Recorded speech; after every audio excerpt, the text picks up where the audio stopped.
সবটুকু ধ্যান সারাক্ষণ দিতে চাই তোমাকে। A few minutes later. শুভ বিকেল বন্ধুরা, সবাই কেমন আছো? আশা করছি সবাই ভালো আছো, আর আমরাও ভালো আছি। কথা দিয়েছিলাম রোজ একটা করে ব্লগ তোমাদের সাথে শেয়ার করব। ঠিক সেই কথা রাখতেই বিকেলবেলা থেকে আজকে ব্লগটা শুরু করেছি।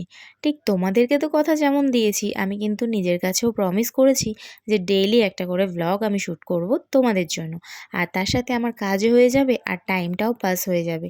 অ্যাকচুয়ালি কি জানো, আমরা না অনেক সময় যখন আমরা কাজ না করি, মানে খালি মস্তিষ্কে বলে না বদমাশের বাসা থাকে, তো সেই কারণে আমি চাই না যে আমার মধ্যে এরকম কিছু তৈরি হোক। সেই কারণেই আমি সবসময় চাই যে কিছু না কিছু কাজের মধ্যে আমি সবসময় থাকি। তো তাই জন্য মনে হলো চলো ডেলি ব্লগটা শুরু করি। শ্যুট করলে সেটাও আমার একটা ব্রেনের মধ্যে থাকবে, কাজ করা থাকবে, এডিট করার জন্য টাইম দরকার, তো সমস্ত কিছুই থাকবে। তো সেই হিসেবে এই কাজটা শুরু করলাম। আচ্ছা যাই হোক, এই বর্ষায় কার কার এরকম চুল উঠছে বলো তো? আমি জানি বেশিরভাগ মেয়েদেরই এই সমস্যা, আমারও তাই, আমিও ব্যতিক্রম রইলাম না। যাই হোক, এখন তো দেখলে রেডি হয়েছি, এবার যাচ্ছি ছেলে মেয়েকে পড়তে দিতে।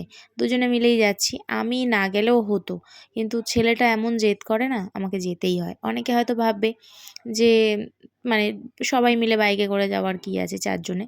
তো সত্যি কথা বলতে আমার ছেলের জেদের জন্য আমাকে দিতে যেতে হয়, বাট আমাকে আনতে যেতে হয় না। তোমাদের দাদাভাই থাকলে নিয়ে আসে।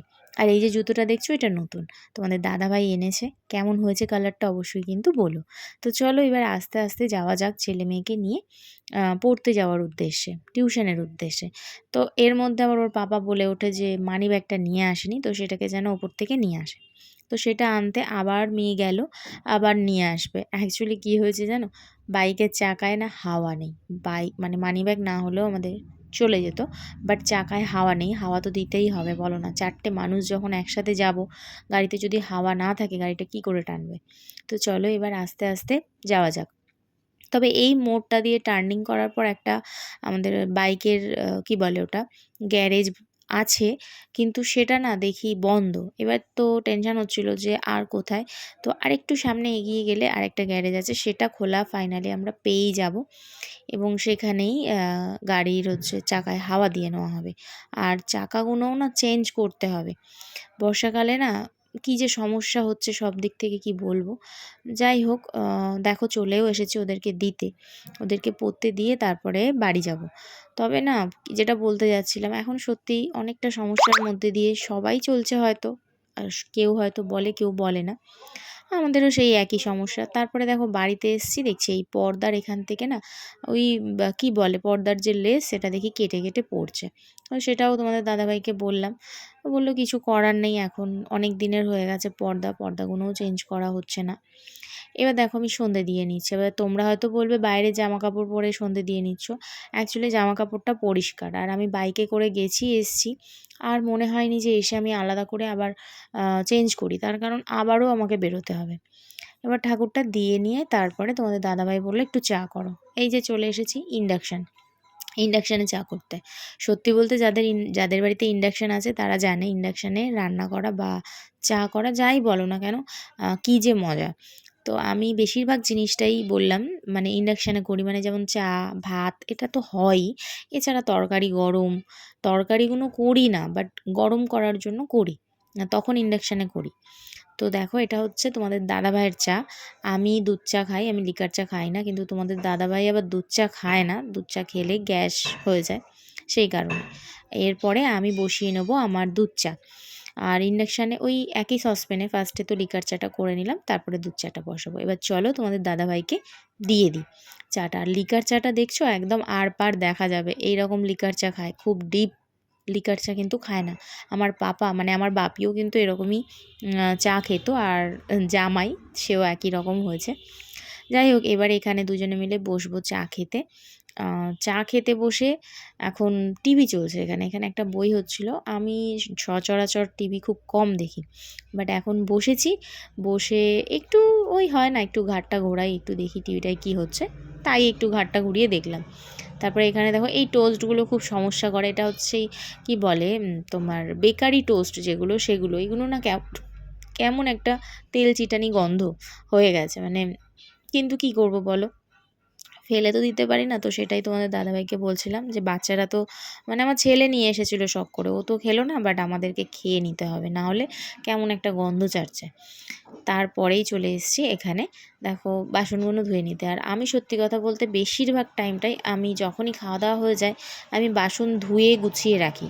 তার কারণ আমি মানি বা আমি বুঝি যে মানে অল্প অল্প বাসন পড়লে সেটাতে খুব কষ্টটা কম হয়, কিন্তু অনেক বাসন পড়ে গেলে না মানে একসাথে অনেক কাজ নিয়ে পড়লে তখন দেখবে সব মানুষেরই প্রবলেম হয়। আর তারপরে দেখো শরীর খারাপ হলে তখন তো হয়ই, কিছু করার নেই।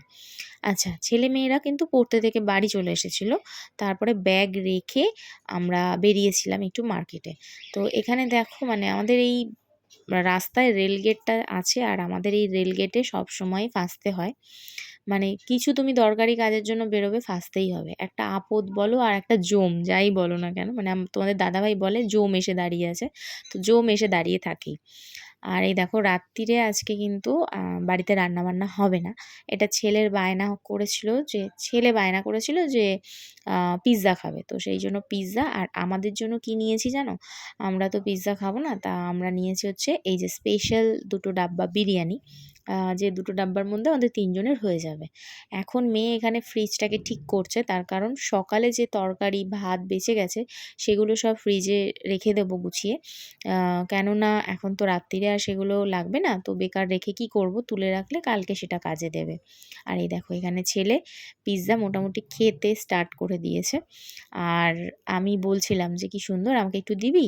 তো তারপরেই আমাকে দেখো নিজে হাতে খাইয়ে দিচ্ছে। সত্যি বলতে এগুলো খুব ভালো লাগে, মানে ছোটোবেলায় বাবা মা খাইয়ে দিত, আর বিয়ের পরে এখন ছেলে মেয়ে দুজনেই খাইয়ে দেয়। মানে খাইয়ে দেয় বলতে এরকম একটু টুকটাক কিছু খেলো এসে মা মা খাও, এই জিনিসগুলোর কথা বলছি, বেশ ভালো লাগে। তো চলো এবার আমার এখানে গোপু সোনাদের শোয়ার টাইম হয়ে গেছে। আর মেয়ে এসে হাত মুখ ধুয়ে ফ্রেশ হয়ে তারপরে গোপু সোনাদের এখানে শোয়াচ্ছে।